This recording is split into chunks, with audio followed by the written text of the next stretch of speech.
شيمانو تياجرا FD 4603. شركة شيمانو هي شركة يابانية غنية عن التعريف، تعتبر أكبر مصنع عالمي لمكونات الدراجات الهوائية.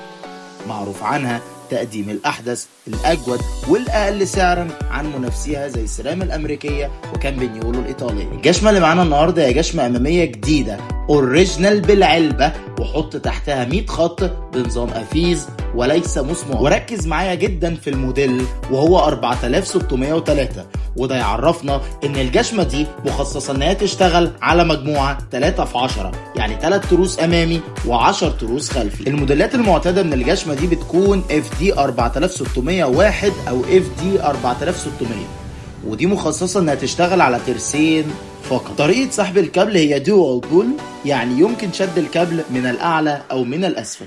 الجشمة مزودة بتقنيات وهما وايد لينك ديزاين لتقليل الالتواء وزيادة الصلابة اثناء النقل، والتقنية التانية هي ال SIS، وده اختصار لشيمانو اندكس سيستم. بالتقنية دي النقل من ترس للتاني اصبح اكثر سلاسة ودقة. وزي ما وعدناكم، دراجة تعني الاحدث والاجود. تليفون 0120 3 7247. عنوان المحل باسكندرية، تقاطع شارع حجر النواتية مع شارع امين الخولي، طارية بكوس.